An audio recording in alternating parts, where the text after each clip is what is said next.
Good afternoon, everybody. It's Gary Brown with TUG. I want to welcome you to the PathGuide webinar today. Today's presentation is being done by Mark Van Leeuwen with PathGuide. And Mark, it's all yours. Please take it away. Thank you, Gary. Well, welcome everyone. Again, my name is Mark Van Leeuwen, and I'm with a company called PathGuide Technologies. And we are the authors and owners and installers and everything else related to a warehouse management software system called Latitude. And before we get started, I'm going to do a quick introduction of the rest of the PathGuide team. And I think this is the entire crew that will be down at the TUG event in Phoenix. And that's Eric Allais, our president and CEO, Keith Lalonde, who is our vice president of systems, and he'll actually be running the demo session down in Phoenix, Rebecca Haggie, who is our marketing manager, and then Tom Sweeney and Brian Smith, who are my fellow regional sales managers, and will all be available for deeper conversations on the topic of warehousing when we get back down to Phoenix. Okay, so as we mentioned in all the invites and whatnot, we're talking about the 5 skills that successful warehouse leaders practice every day, and these are in no particular order. It's kind of a circular group of characteristics that we kind of cycle through one by one. But in order to get over obstacles, we have to be able to identify what those obstacles are, and then in order to accurately measure our employees against what we expect them to do, we have to be able to have fair standards for which to compare them. We need to provide and invest in our employees in terms of training and development. Warehousing and supply chain is a constantly moving target, and so we cannot expect our employees' skills to stay static if we want to move our business forward and to have our warehouses and our supply chain execution be a part of our competitive tools that we as a business use to gain more market share, increase sales, and increase profitability. We have to be committed to process improvement, and that kind of goes hand in hand with training our employees. And if they've got the skills to improve and the training to improve, we show the commitment from the top down in the organization, and we actually see that improvement come to life. And then finally, it's important to recognize and reward our employees who are getting with the program and who have bought in and who are kind of leading the way to help our move our warehouse forward and to keep that warehouse being a valuable contributor to the overall functioning of the enterprise. So let's dive into skill number 1 in a little more depth, right? I mean, we can all talk about identifying and removing obstacles, but how does that happen in practice? Well, here is a quote from one of our customers in Kennesaw, Georgia, and in his brain, obstacles are an opportunity for improvement. He doesn't look at it as a negative thing. And what I really like was when he says here, changing one's mindset means changing the game. Well, how is that done?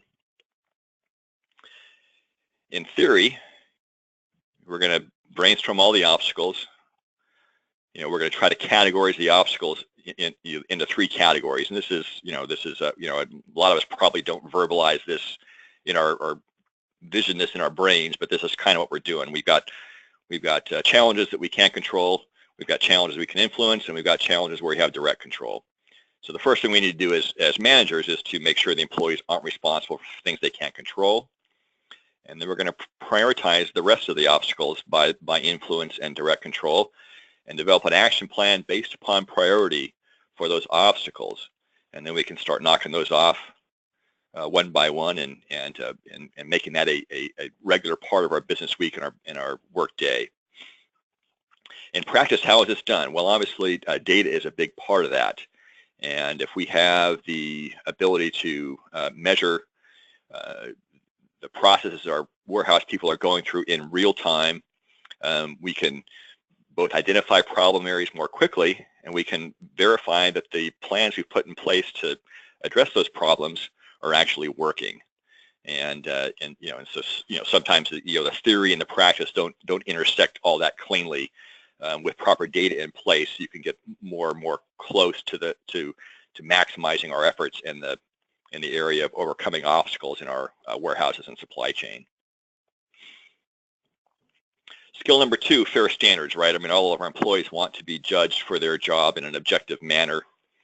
You know, and not all 2 tasks are alike, so we want to use data to highly segregate these tasks so that fair standards can be implemented and our employees feel like they're being accurately recognized and credited for a job well done, and they're not being penalized for things beyond their control or standards that are just, you know, in the stratosphere that they cannot possibly reach.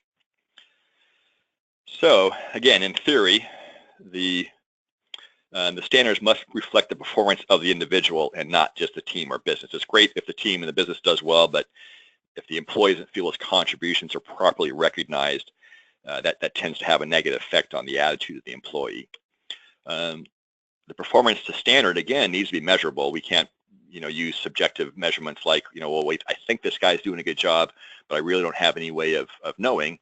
And meanwhile, someone who might be more quiet and less assertive is actually, you know, doing a wonderful job. We don't have any way to measure that. So again, the data in this area is key. And, you know, we need to make sure that the standards and the employee's ability to reach those standards is within the employee's control. We can't expect to put him in an unfair situation and expect a positive outcome and expect a positive attitude to be a result of that circumstance. So when those 2 things are in alignment, it's much, much easier on the employee and much more positive in terms of the results. The measurements need to be objective and what we call free from measurement contamination. And then that will in turn lead to accurate measuring and accurate results and a more happy group of employees in the warehouse and in turn more productive. In practice, again, data is the key. And so if you can analyze each team member's ability to meet the standards or exceed the standards, and you have views of that data in real time, you can easily compare performance to standard, quickly identify areas where individual employees are struggling or teams are struggling, and have those be training opportunities to address those shortcomings. And then when the improvement does happen, and it will, you reward that success, both as an individual and as a team. Skill number 3, training and developing employees. That's something we all talk about a lot, but what does that mean in practice? And this is a company many of you might be aware of, a company called Mingledorff's, and Sean Wallace, who is very active in TUG, and he's been a huge benefit to us, and we really enjoy working with him. But I like it where he says we move forward together with a shared goal of continuous improvement, and I think that's neat. The management team has bought into it. They demonstrate that to the employees, and it's an all for one and one for all approach, and that helps align the company's goals with the management's goals with the warehouse workers' actual tasks and jobs that they are doing on a day-to-day basis. So in theory, obviously, we want to have our managers be passionate about this and to value training and employee development. And that has to be important to the upper management as well as the middle managers that are directing the work on the warehouse floor. And we need to be cognizant of the fact that warehousing and supply chain is a constantly moving target. And so the training we're giving today may not be applicable 6 months from now. And so the training has to constantly evolve with how the business is evolving and how the supply chain and warehouse challenges evolve based upon the demands of our customers. We need to help our employees learn that career development is something that they need to take ownership of and value, and that's how they're going to get ahead in the business and in life. And when those 2 things are connected, that's a very powerful concept to people that are working on a warehouse floor. We need to provide flexible learning options. Some people learn great in a classroom setting. Others need to do it to get it, and we have to be cognizant of the fact that we've got different types of people in our organization. Doesn't mean one's better than the other. It just means that our training and development strategies have to be able to accommodate the full range of people that are in our in our warehouse and under our leadership. And then again, matching, and that builds trust, and then match different learning options to the different learning styles. And some of this stuff seems obvious, but it does deserve to be said that putting in practice is a little more challenging than just reading in a PowerPoint. So in practice, we're going to work on getting buy-in from the staff, and that's the key. If they trust us and they and they feel and see that we're serious about this, we value it, and we're doing this for their benefit, you're going to get their support and they're going to buy into it. And we do that by clearly showing how the training benefits the person being trained, and how that leads to more incentive pay, promotions, etc. And obviously incentives for participating is key, and then recognition for the improvement at the individual and team level is key as well.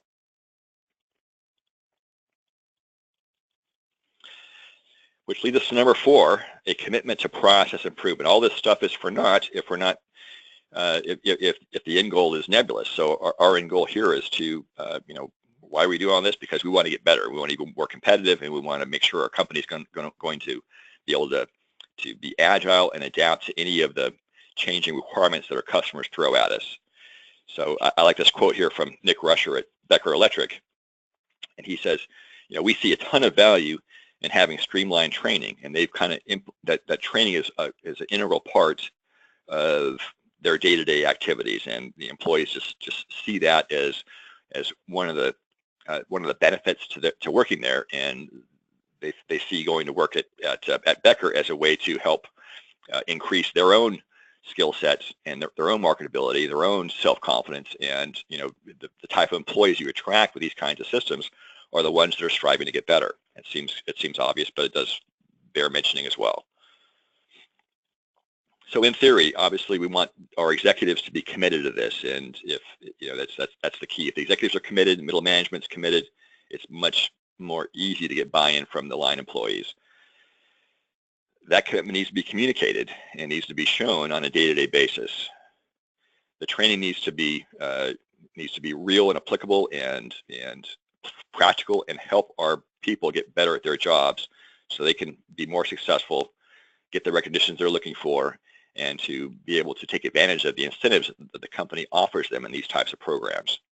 And then lastly, we need to stay with the program. Sometimes it takes a little bit to dial these programs in to where they're at a meaningful enough level to where we all feel they're a benefit. So having a little bit of stick-to-itiveness with these types of programs is key. In practice, it could be a little bit different, and especially in this area, when you're changing processes, you have to be careful. So we have to be cognizant of the existing processes and why they're in place. If we introduce too much change and orders don't go out the door, that obviously is going to reduce the commitment of upper management. So in which case we have to be careful to not introduce too much change at once, because we still have to be able to perform the basic functions of the business. We have to be aware that training on new processes is key, because that reduces the discomfort to change. If we introduce a bunch of change without adequate training, the stress level of everyone in the organization goes way up. We have to recognize and praise for the adoption of new processes and the honing in of new processes and the people that suggested the new processes to begin with. If we reward that type of improvement, you're going to see it coming from all areas of your warehouse, all areas of your supply chain, and the company will continue to get better. And then lastly, again, we need to stay with it. Having a little bit of a stick-to-itiveness in this area goes a long way.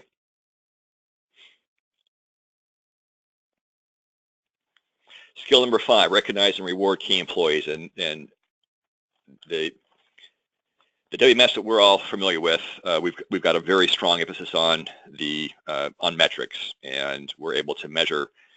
We kind of user date and time stamp every transaction. That allows us to give highly stratified feedback to management on the performance of each employee at each task level, as well as groups of employees at each task level.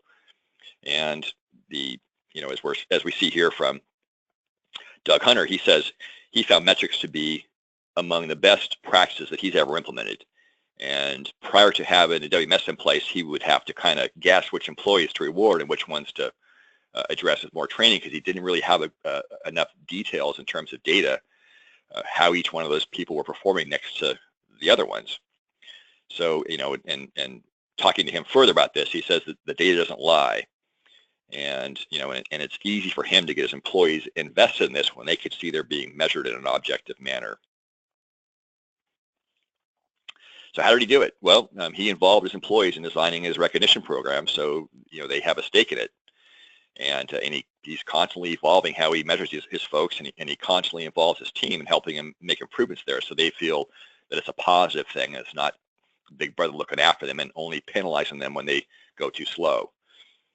So they help them specify reward criteria.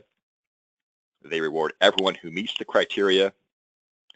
They recognize behaviors as well as outcomes. So what does that mean? Well, to give you an example of a behavior, he had guys who were giving him really positive outcomes, but they learned how to game the system, and they would, if they had a threshold for so many picks per hour to get a maximum bonus, they would pick really hard for 45 minutes, make that threshold, and then vanish for 15 minutes, and then crank back up at the top of the hour. Well, he realized that he had rewarded a behavior that he didn't mean to reward, so he had to change around his incentive program to keep those guys working through that that extra 15 minutes and still get the reward they're looking for, and him not have the stress of wondering where guys were the last 15 minutes of every hour. Individualize the rewards, which can be hard to do, and it's impossible to do without data. Say thank you frequently. It seems basic, but that's one thing employees really value, is the reassurance from management that they're doing a good job. Nurture self-esteem, so when folks do adapt to processes, when they do get faster, that's an esteem-building exercise. You need to honor that as a manager. Reward the whole team. And lastly, be careful. And what do I mean by be careful? Like Douglas found out, you do not want to incentivize the wrong behaviors. And another example would be having people paper over a problem area if they think it's going to get in the way of their incentive. Okay, so that's the 5 characteristics we're going to, in practice. Here, again, it all comes down to data and recognizing both the individual and team performance for best results, be consistent, and continuously evaluate the rewards and recognition to make sure they're in alignment with the goals and needs of the business. And that's a critical part of it. This is not something you set and forget. It's a living, breathing program that has to be constantly cultivated to generate the best results. So the goal of all this, obviously, is to increase productivity, and we like to preach when we're talking to potential customers and existing customers that if you invest in this tool set, it's only as good as your commitment to using the tools. So here's some things that we can do with or without a WMS that helps us move our warehouses forward. And the first point we think is fairly straightforward, but it's a key place to start, and that's just having a clean warehouse, a place for everything in its place. Our primary pick bins are neat and orderly, trash is picked up, floors are swept. Those sorts of things have a direct impact on how employees view the warehouse they work in and how much pride they take in their job. Team goals are good, but individual rewards are much more persuasive. So you obviously want to reward the team for the whole team moving forward, but the individuals who have had the most impact on that team moving forward need to be rewarded individually, or they're going to stop putting out the extra effort. Continually developing and training your employees allows your business to continue to align the strengths and skill sets of the warehouse with the overall goals of the business. Benchmark performance. Our standards need to be fair, need to have input from the employees on what those standards should be, and they need to be fair to the company as well too. Asking for feedback. The more collaborative this process is, the more effective it's going to be. And and we're always constantly surprised at just how deep people's interest and fairness are, especially in the warehouse, when the task can be so accurately measured.